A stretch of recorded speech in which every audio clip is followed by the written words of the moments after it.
Hello, welcome to the Broken Meeple. I'm Luke Hector, and this is the final part of the top 100 co-op games of all time with myself and Jason Perez from Every Night is Board Game Night. This is the final part. I hope you've been enjoying the journey so far. If you've skipped ahead to this one, then oh well, sad panda, but at least you're watching this video, so that's a good thing. I know, lots of people like to skip to the last bit. Here, we're getting into some... we've already been talking about a lot of good games, particularly on the last list. Here, we are into the creme de la creme of co-op games. Each of us is passionate about these games, because bear in mind, each of us made a list and then we smushed them together. Meaning that in order to be in the top 20, both of us have to really like these games. Which one do you think is going to be number one? I'll leave you to decide. For now, I hope you enjoyed this final part of the top 100 games, co-op games of all time. And, just hope you've enjoyed the ride. It was fun to do. This was great fun to record. It takes a lot of time. It takes a lot of effort. We have to juggle time zones between the two of us because he's in the US and I'm in the UK. So you can imagine there's a big gap when we can do this. It's taken months to get this all done. I've had to edit the videos as well. This was a big project. But it was fun to do. I'd like to do something similar again. Maybe not top 100, but maybe some top 10 lists with people on Google Hangouts, because I think it works. I think me recording the screen and having my microphone do my own voice on the headset, I think it worked quite well. So let me know in the comments if this is something you'd like to see on a more repeated basis, and I can start talking to a few other people, maybe some people in the UK who would like to jump in on this. Okay, so that's it from me. Enjoy the final part of this list. Take care, and I'll see you next time.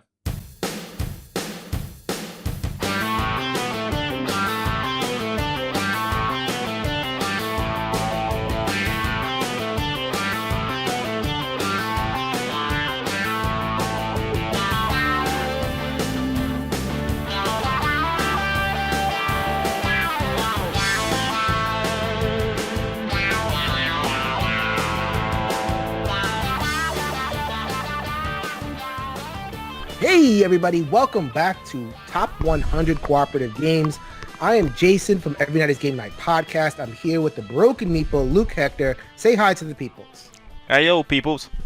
All right, we got to get this in quick because it is really hot in Great Britain right now. Luke may collapse on us. He has some coconut water. He has some, hopefully a fan over there. It's hot. I mean, we're recording this, was it Saturday the 26th, is it? 26th of May? 26th, yeah, May 26th, where if anybody in the south is listening to this at that point, you know it was a hot day then, shortly before all the lightning storms. All right, so we'll get this in real fast before Luke collapses. Hopefully we'll make that work. It won't be fast. We'll be fine. Okay, so we are here now. We have been through hours and hours of audio, recording 80 different cooperative games for you to enjoy. We have now arrived at the top 20 games. These are our favorites. We have both played all 20 of these games. We both enjoy all 20 of these games to one extent or another. So we are really, really happy and excited to bring you just a bunch of really awesome games.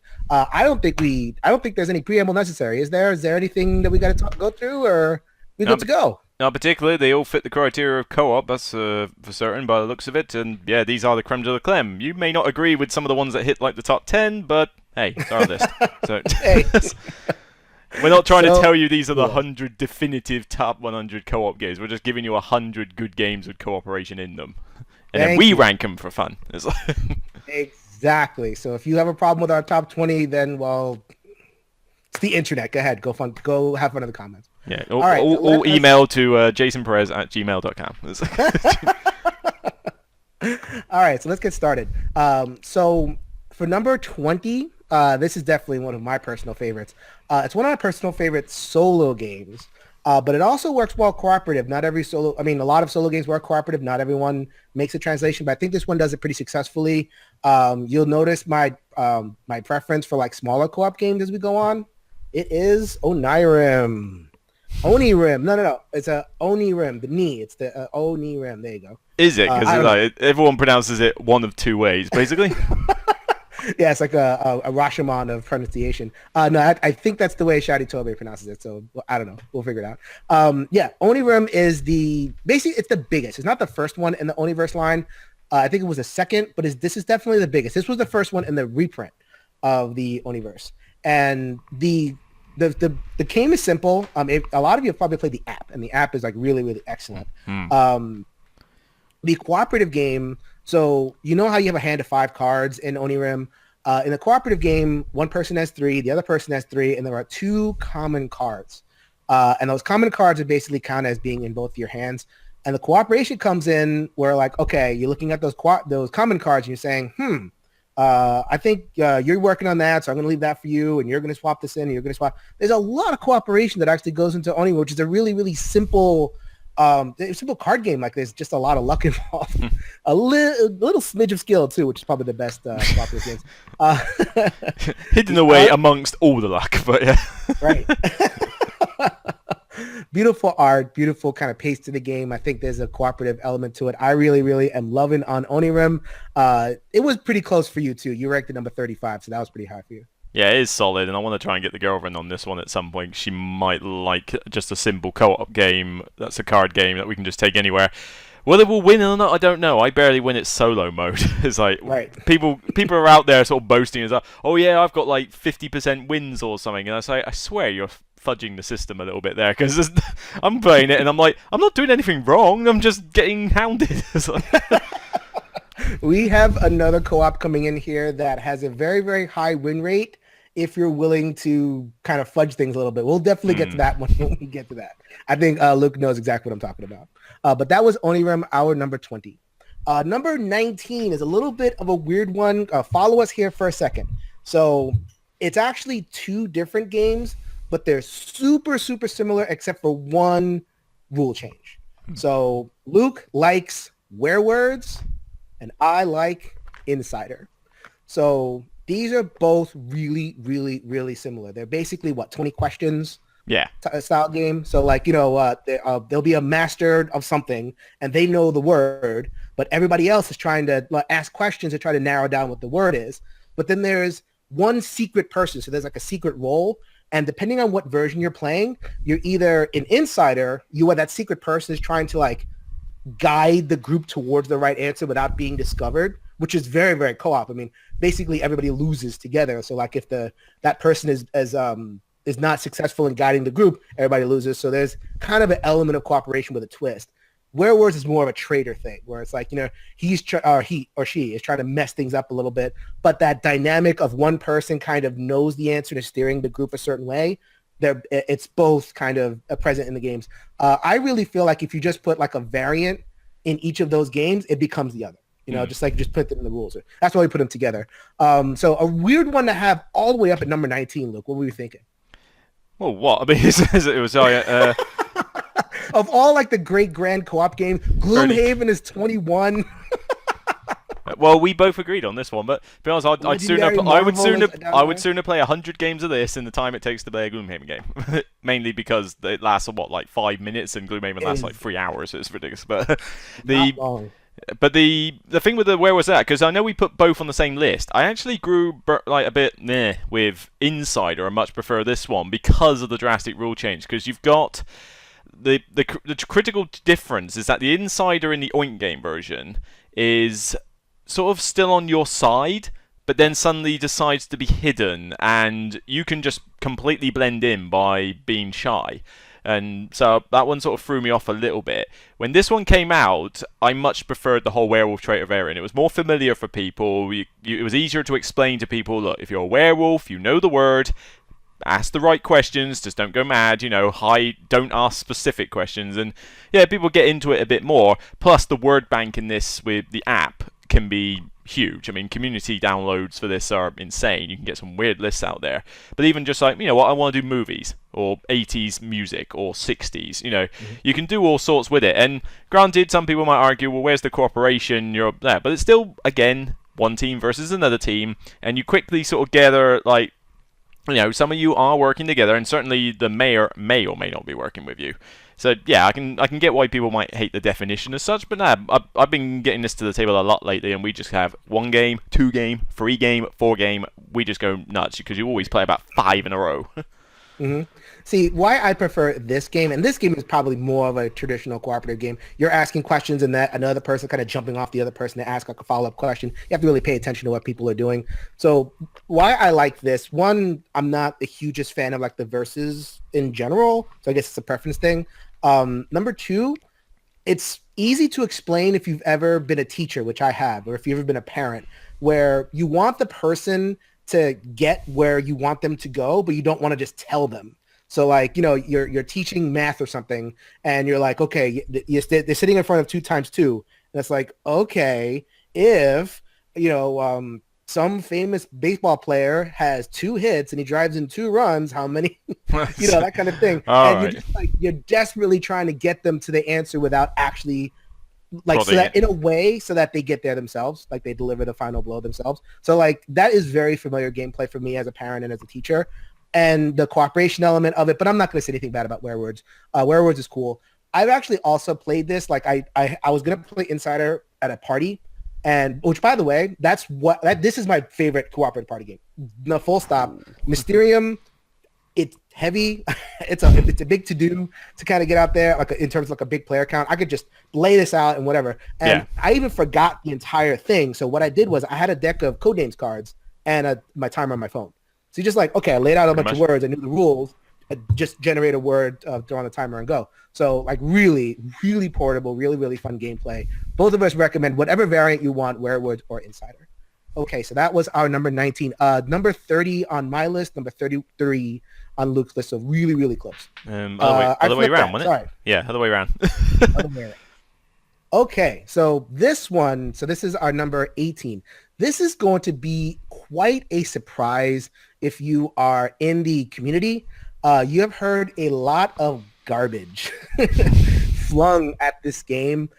We both feel that it is not deserved. Well, there's a certain part of it that is deserved, but the game does not deserve the garbage that it gets. You've got it fine. You can show it. We both got it. There it is. First, Martians. So I see so many people in the community asking, should I get this game? Should I get this game? I'm hearing bad things.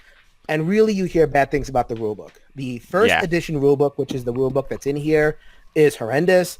I have had Ignacy Trevicek on my podcast, and he's been on his podcast. He's all over the place saying, yep, the rulebook stinks. Rulebook stinks, the rulebook stinks.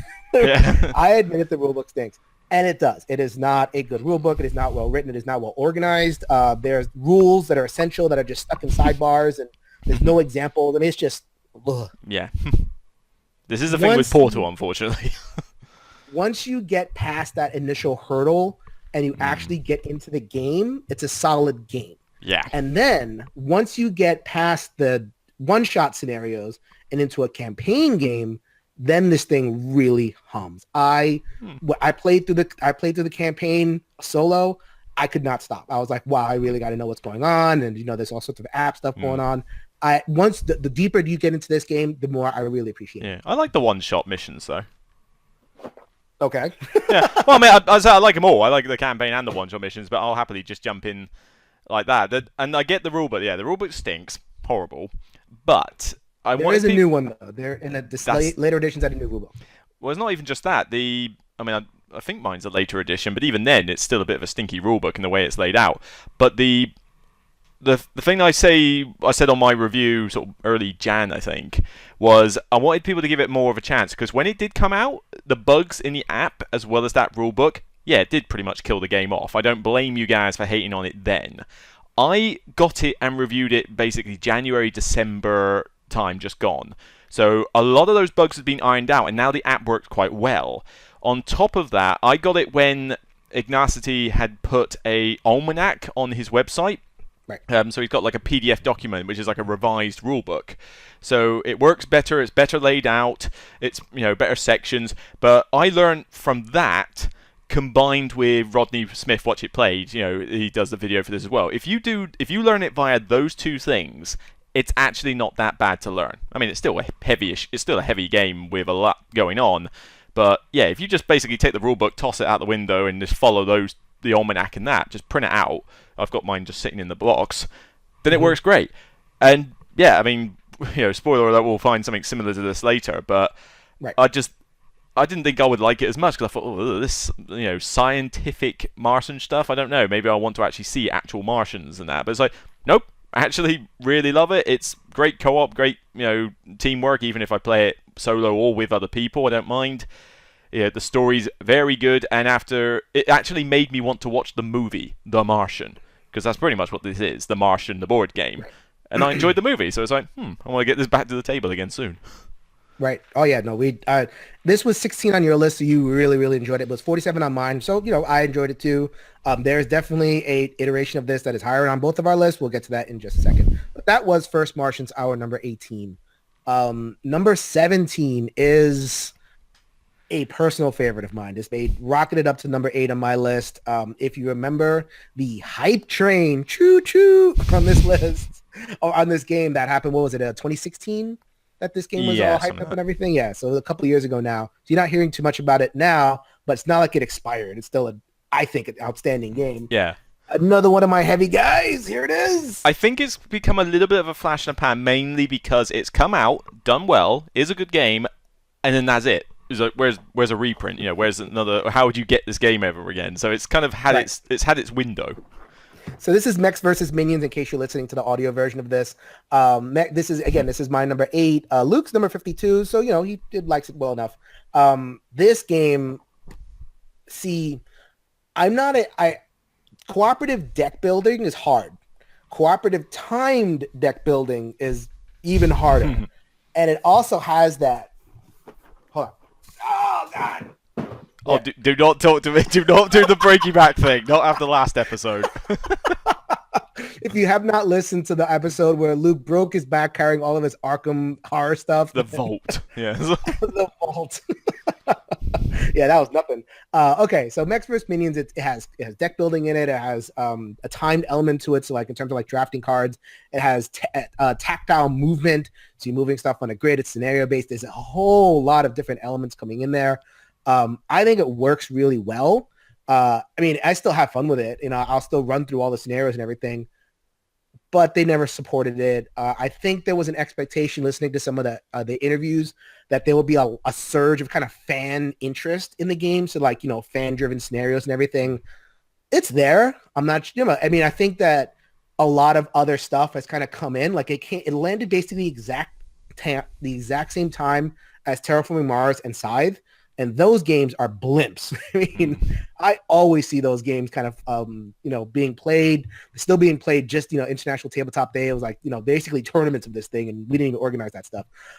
So maybe this game got lost a little bit in the shuffle, the limited distribution. I guess there was a lot going against it. Doesn't make it a bad game, though. I still really, really enjoy it. That is Mechs versus Minions. Got anything else on that one, or are you good? Pretty good. The limited distribution is what's kind of hurt it, really. I've only had a few, like the odd few plays of it, and it's been someone else's copy, so I haven't managed to get one myself. I would like to get a copy because I think it's decent, but yeah, it's like I say, limited distribution is going to hurt it, so I couldn't rate it stupidly high. On top of that, I think maybe because it's based a lot on that whole League of Legends type thing of, I forget what they call it, MMORPGs. No, that's not what they call it. MOBA. MOBA, yeah, MOBA games. And I'm not a big fan of the MOBA games in general. I can't stand League of Legends as a computer game.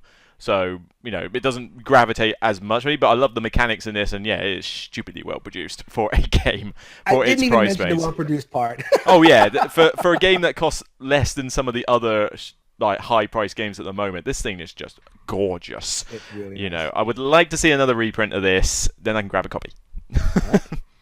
All right, so that was Mechs vs. Minions, our number 17. Number 16 is a favorite of both of ours. It made it really, really high on the list. 24 for Luke, 22 for me. We're both really on board with this. Freedom, the Underground Railroad. And for me, it's a big surprise. Why is that a big surprise for you? Historical themed games are not one that I tend to go mad for. There tend to be exceptions to the rule. I have games like Founding Fathers, for example, which, should be a theme I don't go mad for because I'm not a big history buff or history fan in general. But yet, I played Freedom and it's just, wow, okay, I don't care that I'm not a history buff. This is just a very fun, tough game. That's right. So in this game, it's a difficult theme.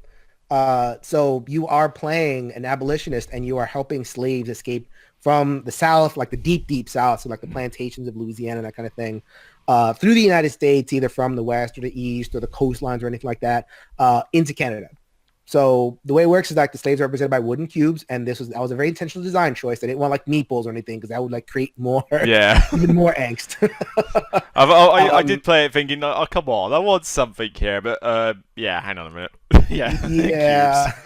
So you're kind of and it's kind of a push pull type puzzle because every time you move a cube, there are these other pieces on the board, slave catcher pieces. So they're going from city to city to city. You know, if they respond to the movement of the runaway slaves, like you have to move one, pull the slave away, and then the other one kind of moves. Very tense.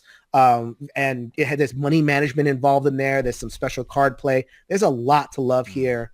The difficulty might be a barrier. And what I will say, I don't care, but in case you're wondering about it, and wondering if it's well, how does it play as a co-op? It probably has the worst alpha player problem of all co-ops. And that's including like a game we're going to talk about in a bit, which always gets knocked for alpha gamer, because in this game, there is all public information. Nobody has their own separate like hand of cards that are keep secret. There are no pieces on the board. Everybody controls different pieces. So like you're literally like everything is available to everybody, which means it's available to the alphaist person on the table. So buyer beware on that one. But if you can kind of get past that hump, if you can get past the theme, wow. Wowie. Difficult, tough as nails. Very emotionally evocative too. We both love it. That is Freedom, the Underground Railroad. Definitely the best work. What's that? I think definitely the best work. Oh, Academy Games? Yeah. Yeah, I'm not a big Academy Games guy. I've only done some of them, but they do a lot of the war history theme games like 1775 Rebellion. They've done this 878 Vikings one or something. And yeah, out of all of them so far, it's like, yeah, Freedom's the one I would play. Yep, that's the one. And it's very different. Like this is not a head-to-head game at all. This is a pure co-op. It better be a pure co-op. I think it's that theme. People can get sucked into it and want to get it. I mean, I'm not a history buff. I know very little about the whole slaver period and stuff like that. But I can't look away. I can't look at this game and play it as a dry thing, because I'm thinking to myself, well, at the end of the day, yeah, maybe pushing around cubes, but these were slaves. So, I don't want to lose any of these people. All right, so that was our number 16. Number 15, another pure co-op. So this was the game that I was alluding to, of a game that has a very, very high win rate depending on who you ask. The more you stick to the hardcore rules of the game, the worse you will do. Yeah, I mean, you don't. It depends on what you class as winning, because technically you don't win per se. Okay, there you go. So the game is Hanabi. Hanabi. It isn't really Hanabi? No, it's Hanabi. I just like saying that. Don't do that to me. You're messing with my head. Unirim. This was Luke's number 40, my number 5. I love this game. This I'm actually shocked by, because I do love it. I've still got it on the shelf, but it hasn't hit the table in a while. But 5. So there's a couple. Well, is this a teacher thing? No, this is not the teacher thing. This is not okay. The thing. And by the way, I should have the tile version, but I only have this version because it's portable. So I can just dump it in the box and just go and play it anywhere I want. Play with the tiles if you can manage playing with the tiles. Okay, so the reason why it hit number 5 for me, I mean, I love the gameplay. I love getting into people's heads, and I don't mind that frustrating thing where it's like, blue, you give somebody a thing and they have no idea why you gave them the clue. It's frustrating, but at the end of the day, I'll have fun with it. There is a system, and okay. Have you ever played Bridge? No, I haven't. I really do want to try it though. When you play Bridge, there's a set of like conventions depending on what position of card is in your hand and how you play things. If you play this, then it means this. So like there's kind of an extra level of convention that people kind of agree on. That has developed for Hanabi, so you can actually get a good score in Hanabi without technically like cheating, where it's like cheating would be this one, and like play this now. Well, no, but the convention is more like, if you get a card, put it in the left side of your hand, and if someone gives you that clue, then it means play the newest card, that kind of thing. There's a whole system Play games for fun, people. It's really hard. You got to try. I may do a how-to video on how to do the conventions in Hanabi. It is still challenging. It's still fun, and you cannot beat the multicolor without it.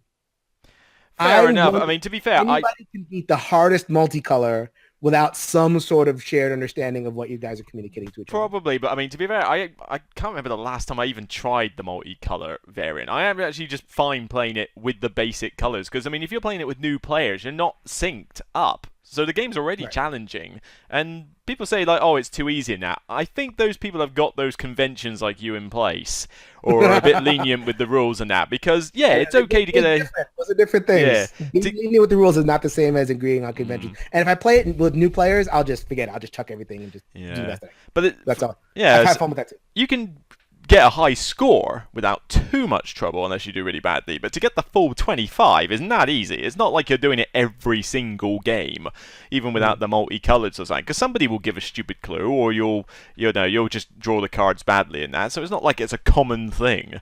So I look at the multicolored stuff and I just think, look, I want to play a game. I don't need to be like punished severely. I love it. I love Hanabi. I'm going to release that video, Donna, and I'm going to show you guys that agreeing on conventions is not the same thing as just cheating. So we'll see. Anyway, that is Hanabi, our number 15. Number 14, we're flying through these because we don't have to explain them too much. These are very, very popular games. Most people who are familiar with this list can pretty much predict what's going to come, maybe with a couple of surprises here and there. We'll see. So number, what is that? 14 over here. This was a Luke special. So this one is number 30 on my list, so pretty high, and then 14 on Luke's list. Oh man, mine too. Yeah, Forbidden Desert. Of course, I have all these. Forbidden Dessert. Forbidden Dessert. Let's tell us exactly why Forbidden Dessert was all the way up to your. Up to the 14. It should have been Forbidden Dessert. That's what I thought it was when I first saw it on the shelf. This is honeycomb ice cream. This is not sand. It's ambrosia. Yeah, it's because I had some earlier. Awesome. Honestly, I don't know. This, for me, it's always enjoyable. You can make it a tough challenge. You play on hard or elite mode, and this thing will beat you down senseless. Even normal can make you lose, particularly on the type of characters you use. Some are easier than others. But we had Forbidden. Did we have Forbidden Island earlier? We did, didn't we? Yeah, we had Forbidden Island. Yeah, exactly. And that's like your first one. Like you've never seen a game before. I can get you into a co-op. This is the next step up. But even then, I like to just throw this one in for people. I've shown my girlfriend this. I show a lot of people this at charity events. We're showing you what games are about. This is just the perfect one because I can literally just get 4 to 5 people playing it, teach it within like 5 minutes. In fact, I don't even have to start teaching it. I literally just say, right, here's the 4 actions you do. You've got to find stuff. Go. And then I just explain stuff as they go along. It's such an easy one to implement to new players. And so, I mean, if you just want a pure co-op experience, that's so simple. Hate the fact it's a 10. Yeah. I know. My God. Not the 10s. But you can't get over the fact that for something like, £16 or something stupidly cheap for this thing, and yet they give you, good sand tiles, they give you good cards, and they give you the cool ship. Woo! The cool little toy thing where you sort of basically half the game is just putting the bits on it in various places, and as soon as you win, you go, whee! Like, just take the ship away. Act like a kid. Because it is a toy. It's a giant toy. Oh, come on. You've done it before. I'm sure you've done it before. At one point, you took that ship and went, wee! I never said the words wee. All right, what did you say? Hi-ho silver or something? I don't know. Something. All right, so that was our number 14, Forbidden Desert. Yeah, another one of my favorites. And also, I mean, a very good app as well. Check it out on the iPad and everything. A lot of these games have been turned into apps. So Did it have an app? It did. Uh-oh. Wow, okay. Go get it now. I don't play a lot of games on my iPad anymore. It's usually on Android or Steam if I do get time to play apps. So I've been a bit out of touch with the iPad apps wise. So it may not be. It may be on the Android, so I have no idea. I'm an iPad person. I'll have to look that up again. I've missed that one. There it is. All right, now we're going to turn to our number 13. This is probably the highest pure deck builder on the list. Not going to be a surprise if you know anything about cooperative deck builders. This one kind of snuck in there. It announced itself on its original Kickstarter as, "Hey, we're a deck builder." So like, okay, great. Or we're cooperative deck builders. Like, okay, fine. And we have a fantasy theme. Okay. Then he played it. Aeon's End. and you were amazed at how great the gameplay was. This game figured out how to do deck building. It puts Marvel Legendary to shame. It's better than Shadowrun Crossfire or Dragonfire, whatever you're playing. Like, those are all solid games. You know, you can enjoy them however you want. But this game is smooth as butter. Was this higher on? No, it was higher for me. A little bit higher for me. What this game does, what separates this game as a cooperative deck builder, is they managed to get a game with a lot of involved gameplay, a lot of great decisions, but very, very minimal tracking. So you don't have to say, you know, in a lot of these games, Harry Potter, which was our number 100 way, way back in the day, was the worst with this. And there's a lot of them that do this badly. But like, they give you a lot to keep track of during your turn. So like, okay, this monster gives +1. This monster has DR1. This monster is immune to poison damage. This monster is and you're basically playing half the game is tracking. This game, minions come out, effects happen, but you don't have to pay attention to them unless they're directly affecting the game. So like, a minion will come out, it'll do a thing, and then it's just like there. You don't have to worry about it, and you know something's gonna happen next turn, but you don't have to like track it. And it's just the turns fly, and the bosses are varied and cool. They still find a way to make everything kind of changed up. This is the War Eternal. So it has the base game, the War Eternal, and 4 different expansions in it. Aeon's End Legacy just backed off. This is lots and lots still available for Aeon's End. Is that your experiences sound a little different than mine, though. I mean, you're talking about it being buttery smooth with not much to track. You do track a little bit in it, because you've got to keep an eye on those like little mage portal things, which I suppose one big flaw with this, component quality could have been better. The second Kickstarter fixed a lot of that. All right. Yeah, you don't have to track as much as certain other games, and I do enjoy it. I mean, I did have a good time with this, although the first boss is kind of a pushover, and then you've got the other bosses, which is like ridiculously hard. Yeah, difficulty spikes in it. I've never seen turns fly by, though, because one thing that put me off keeping the game was the fact that if I played this with 4 players, I basically wanted to cast a fireball in my face to end it quickly, because it was like, okay, how long does this co-op deck builder need to take? 2-player works fine. Solo worked fine as well. Although solo, you're kind of unbalanced in terms. You got to be two-handed. Yeah, you've got to be two-handed. If you're solo, you will lose this game, and that was a bit of a put-off. Again, more things to keep track of. The 3-player one, though, I found it best with the free fun-wise, but it also took a while, because 3-player gives you the neutral like turn order thing. Because it's randomized turn order, but you can kind of pick one of the cards, decide who's going to go what. And when you add that debate time on top, it does tend to make the game quite long as well. So, I mean, yeah, like I say, these are minor nitpicks, because I did enjoy it. I just wish it wasn't generic fantasy, and I would have liked it to be a little bit quicker game-wise. But otherwise, yeah, still think it's solid. I don't think I've looked at the re-release much. Maybe I should give it another Gansey, though. Yeah, I mean, it's most of the same stuff. I mean, I think they add rather than subtract. So there's like new mechanisms. Like, so if you have the way the casting works is like you have these they call breaches, and you have to cast your spells into the breaches and then do a second action your next turn to kind of fire off the spell. So you have this kind of like cock and load mechanism. So you can like link spells together. You can, combo things. So they up the complexity on that. So I may have to like step that back in terms of things being like really, really fast. It's not like, there are faster games, but not the ratio for like the complexity of it, for how complex it is, it's fast. If that makes sense. So like you can have a really, really simple game that's even faster, but I don't want a simple game. I want something that with a lot of mechanical heft, and I don't want to have to like add +1, minus +2, check this, that, check that, stat. I got one game for that. I was going to say, people are going to call foul on that. I already have one for that, and I forgive that one because of the other thing. Maybe that'll be on our list. I'm not sure if that other one makes the list, but we'll see. But yeah, other than that, I love it. I'm loving Aeon's End. Did not back Legacy because I just felt like the Legacy part of more of the same, but like it like the first couple games looked like My Little Legacy or whatever, or My Little Aeon's End, and then it kind of scales up to regular Aeon's End. Like whatever, but whatever. Yeah, we don't need another Charterstone. We've already had that. There we go.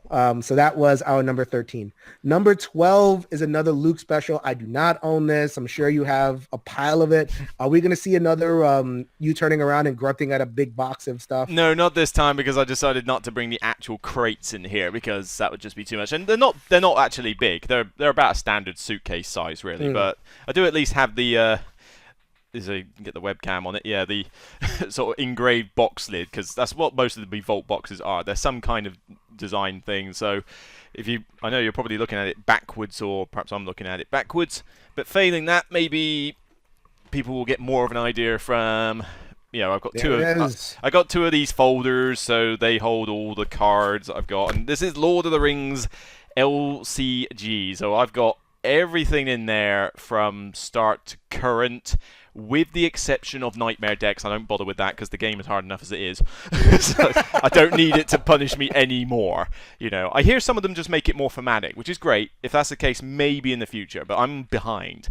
I'm at least a cycle and a half behind current. I just have the cards, and I've got some other Saga stuff to do. But Lord of the Rings LCG, I think this is the oldest, no, not one of the oldest LCG Fantasy Flight ever did. Classic Lord of the Rings lore. You have a selection of heroes. You can pick what they call spheres, which are basically the theme of the deck. You want combat, threat control, encounter deck manipulation, stealth, that kind of thing. Pick what race you feel like: Gondor, hobbits, elves, ents. You can do all those. And basically, each cycle is a campaign of sorts. Yeah, you play through a campaign. You start with a deluxe box, and then you go through each cycle, another mission, or another quest, as they call it, and you get to the end. And it plays out a very good narrative story, which is one thing I do like with games like this. But this, I don't know, theme-wise, you can argue there are weird things. You could pair up like Arwen with Treebeard and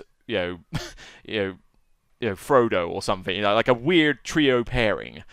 But theme-wise, when you're playing a game, when you get into these situations, some of the quest stories, a lot of it comes down to the missions. The missions are so varied, they're so different. One will have you investigating ruins in a tomb, like you might know. Another one has you on a deserted island looking for a temple, and the map is the cards, and you've got to go through this map in order to try and find where the temple is. You've got killing stupidly hard bosses like Shelob, for example, if you do the Saga one. If one has you fighting a pirate dude you're like chasing a pirate down. You start off in battle with him, and then halfway through, a kraken appears, and suddenly you join forces to try and kill off the kraken, before it scuttles your entire ship. Such good storyline narrative, and I am a big Lord of the Rings fan, which does help. Love the movies. I've read the book, well, the audio book anyway. Although I'm glad they didn't make I'm glad they didn't make the book exactly like the film, because otherwise it would have been Lord of the Rings the musical. It has so many songs in it; it is ridiculous. But nah, it is a big favorite for me, and it's very hard to get into it now if you're just starting. But you can skip a few cycles. I do recommend the Saga expansions are great because you can play for the movies. So if you don't want to go through the cycle packs, just start off with the Fellowship of the Ring and just move on through the movies, and it'll be familiar. But yeah, tough as nails. You might have to make it on easy mode if you're a new beginner, but yeah, just adore it. I just wish I had more time to play it.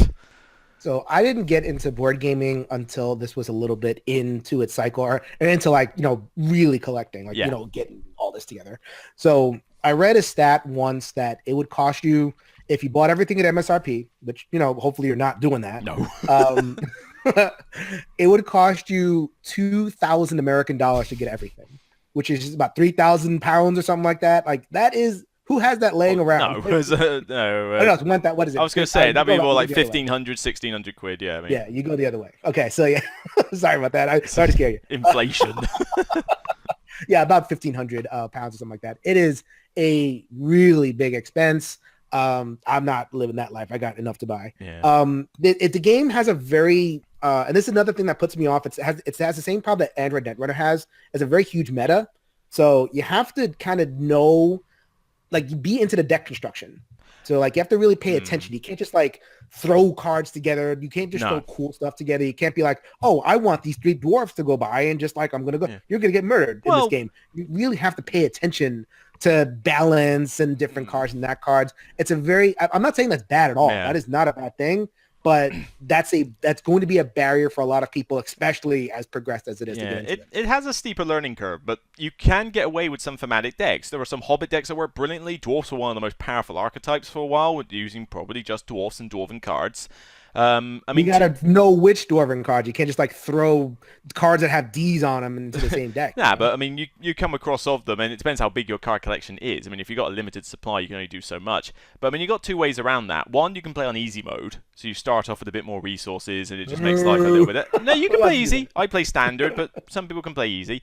Secondly, ringsdb.com. You know, they've got one for like pretty much all the LCGs. And you can go on there and you can just look up other people's decks, get advice from them. It's a good community, and probably one of the best communities I've seen when it comes to a card game. You know, and because well, I'll get onto it later, but yeah, and you can just go off someone's deck. You know, it's like, I want to find a dwarf deck. I want to use the Hobbits, Frodo and Gandalf. Oh, there he is. You know, and you pick this deck and you just get the cards. But when I mentioned about community, one thing that's put me off with a lot of card games is the community with them. I mean, I don't play Magic the Gathering anymore, still a good game. I don't play Netrunner anymore, still a great game. I don't play Dice Masters anymore, still a great game. But the tournament community was always, like, pretty harsh. And there was a lot of this, like, oh, you don't have that card in your game? Well, it's like, oh, you're using that deck? Oh, yeah, it's like snooty. Yeah, there's a lot of snootiness around. It's not everybody, but there is some. When it comes to the co-op LCGs, though, everybody is just so friendly. Because nobody's out to be better than anyone else. You know, all the conventions that have those fellowships, you have them in America. We don't have them here, unfortunately. But you get together and they give you a really hard quest and you all cooperate. But nobody's shouting at each other going, you suck, your deck is stupid, or anything like that. Everyone's trying to get each other through it. And, you know, you can neck deck tag, you ask a question online. It's like, I don't quite get why you use this combo. Someone will answer it and they don't shove it in your face. That's what you want. So that was Luke's number 2 game of all time. This was my number 40, and number 12 overall. I think it's actually my number 2 game of all time, period. Yeah, it's either 2 or 3. It keeps shifting up between it. It's something like that, but it is constantly a top 5. Yeah, it's number 40 for me. I like it. I like playing it. I just missed the meta. I missed the boat. And so it's hard. It's just a hard thing to get into. I don't think I started when it got that point, though. But I'm the kind of guy that if I'm going to get into something, I get into it. I mean, I'm not going to stick my toe in this. So it's just, okay, I'm good. If somebody has a deck for me, I'll play it. And I'm not going to talk any stuff about it. I'm just not as into it as Luke obviously is. But it's a really great game. Okay, so number 11. Yeah, we are at the eve of our top 10. We are actually going to delay talking about number 11 for just a minute, because number 11 is Pandemic Legacy Season 2, or Season 1. Sorry, I spoiled something. But what I'm going to do is we are going to hold off talking about it until we get to Season 2, which is higher on the list. And we'll just compare the two. Really quickly, no spoilers, so don't even worry about Spoilers, boo! Boo! You can do that, right? Yeah. You're doing the video. I know, I'm not doing that. I've got enough work as it is. That's a lot of work. You know. But I do love that bit where you boop and you whoop and it